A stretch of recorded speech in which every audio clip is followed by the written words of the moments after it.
स्वागत है दोस्तों स्किल टू सक्सेस में आपका। और मेरा नाम है संजय और हम यहाँ पे कर रहे थे previous year question type wise average के क्वेश्चन जो कि एसएससी और टीचिंग और रेलवे एग्ज़ाम के लिए अति महत्वपूर्ण है। तो इसे आप प्रैक्टिस करिए और जिससे कि आपके क्वेश्चन और कॉन्सेप्ट्स जो है मजबूत हो पाए।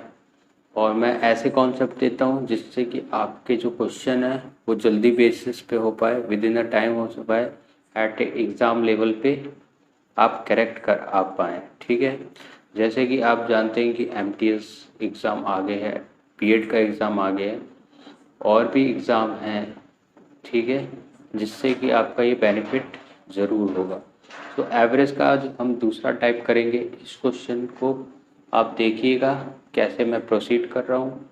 ठीक है, वेटेड एवरेज का ये भी केस है, थोड़ा सा टाइप डिफरेंट है इसलिए टाइप 2 में रखा गया है इसको।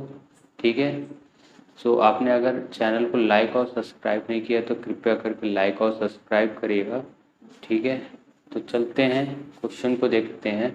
इसी प्रकार मधु द्वारा 4 विषयों में प्राप्त औसत अंक 64 है और 5वें विषय में उसने 69 अंक हासिल किए।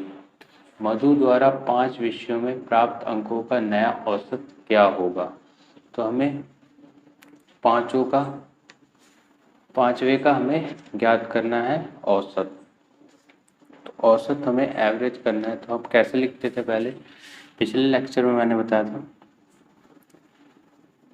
डेटा और एवरेज। ठीक है, तो यहाँ पे 4 विषयों में कितना उसने 64 अंक लाए हैं। ठीक है, 4 विषयों में 64 औसत है उसका मधु का, और एक में कितना है 69 है। तो हम इन दोनों में से किसी को भी एक एवरेज मान लेते हैं। ठीक है, आसानी होगी। तो मान लेते हैं हम 64 को एज ए एवरेज। ठीक है, 64 को एज ए एवरेज मान लेंगे तो ये कितना हो जाएगा 0 हो जाएगा। और ये 69 क्या है, 64 से एज्यूम के 64 तो 64 0 हो गया। 69 कितना है 5 ज़्यादा है तो 5 ज़्यादा कर लेते हैं। अब ये देख लेते हैं 5 इंटू 1, 5 इंटू 1 करेंगे तो 5 ही आएगा। जी 5 जो है वो कितने में से है, इस डाटा का 5 में से ही तो होगा डिवाइड। इन दोनों को जब हम ऐड करेंगे, ठीक है, 4 + 1 दैट इज़ 5। तो 5 में से 5 को अगर हम डिवाइड करेंगे तो कितना आएगा, एक का हम लोग का एवरेज बढ़ गया। एक का एवरेज हमने लिया कितना था 64, तो 64 को अगर हम एक जोड़ेंगे तो कितना एवरेज आ जाएगा हम लोग का 65। इसका एवरेज रहा होगा। ठीक है, नया औसत कितना हो जाएगा 65 का, जो कि ऑप्शन नंबर 1 में गिवन है। तो आपको ये क्वेश्चन समझ आ गया होगा। मधु द्वारा 5 विषयों में जो नया औसत है उसका 65 है। ठीक है, यही वेटेड एवरेज है। इससे करेंगे बड़े से बड़े। अगर आपको डेटा बड़ा दे दिया जाए तो आप आसानी से इस क्वेश्चन को सॉल्व कर पाएंगे इस मुताबिक जो पुराना रूल है उस। सो दोस्तों, moving to the next question. ये क्वेश्चन टाइप 2 का इससे लेवल अप क्वेश्चन है। ठीक है, तो ये क्वेश्चन आपको करने में मज़ा भी आएगा और इम्पॉर्टेंट क्वेश्चन है। ये क्वेश्चन बार बार पूछे जाते हैं। तो आइए देखते हैं क्या क्वेश्चन कह रहा है। सप्ताह के पहले 3 दिनों का औसत तापमान 23 डिग्री सेल्सियस है और अगले 3 दिनों का औसत तापमान 24 डिग्री सेल्सियस है और पूरे सप्ताह का औसत तापमान 23.5 डिग्री सेल्सियस है। तो सप्ताह के अंतिम दिन का तापमान हमें ज्ञात करना है। तो इसको भी सेम क्वेश्चन सेम बेसिस पे करेंगे। ठीक है, आपको इसको तरीका सीख लेंगे तो आपको इजी लगने लगेगा। तो मैंने जैसे बताया डेटा लिख देना है, ठीक है, एवरेज लिख देना, ये 2 चीज आप लिख लेंगे तो आसानी हो जाएगी। ठीक है, तो पहले 3 दिनों का, तो 3 दिन यहाँ पे लिख देते हैं।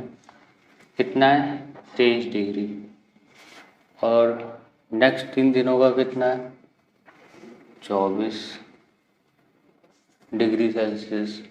और पूरे सप्ताह का औसत, यानी एक सप्ताह में कितने दिन होते हैं 7 दिन होते हैं, तो 3 और 3 6, एक बचा, एक को हम क्या मान लेते हैं x मान लेते हैं। अब इस पूरे का जो औसत है इसमें क्या दिया है 23.5। अब हम इसी को एवरेज मानते हुए इसको देखते हैं कितना ये एवरेज इससे ज़्यादा और कम है। तो 23.5, ठीक है, ये ज़्यादा है, ठीक है, तो ये इससे कितना कम है 0.5 कम है। 24 कितना कम है ज़्यादा है 0.5 ज़्यादा है, ठीक है। अब क्या करना है हमें इससे मल्टीप्लाई करना है, 0.5 इंटू 3 करोगे तो कितना आ जाएगा 1.5, ठीक है। वैसे इसको करेंगे 0.5 इंटू 3 प्लस का 1.5 आ जाएगा। तो आप दोस्तों यहाँ पे देख सकते हैं कि -1.5 प्लस 1.5 ये आपस में क्या होगा कट जाएगा, ठीक है। प्लस 1.5 माइनस 1.5 इक्वल टू क्या है 0, ठीक है। तो यानी कि हम लोग का जो औसत है, जो एवरेज है, वो 23.5 ही रह गया, ठीक है। इसमें कोई बदलाव नहीं हुआ क्योंकि यहाँ पे कोई +0 का एवरेज चेंज आया है। तो हम लोग का आंसर क्या हो जाएगा option number C correct answer हो जाएगा। तो आपको समझ आ गया होगा इस क्वेश्चन को कैसे लगाया गया है, ठीक है। एक बार आपको माइंडसेट बना लेना है क्वेश्चन को टैकल कैसे करना है, इसका स्ट्रक्चर कैसा है, स्ट्रक्चर दिमाग में बैठ जाएगा तो आप ऐसे क्वेश्चन को विद इन अ मिनट कर सकते हैं। तो दोस्तों आज के लिए इतना ही। नेक्स्ट टाइप तीसरा आपके लिए और बेहतरीन आएगा, ठीक है। इसमें आप रिप्लेसमेंट, एक्सक्लूड और इंक्लूड के बहुत सारे टाइप एवरेज के सीखेंगे, जिससे कि आपका कॉन्फिडेंस लेवल बूस्ट होगा और पेपर में आप अच्छा करेंगे। तो फिर मिलते हैं, थैंक यू, जय हिंद।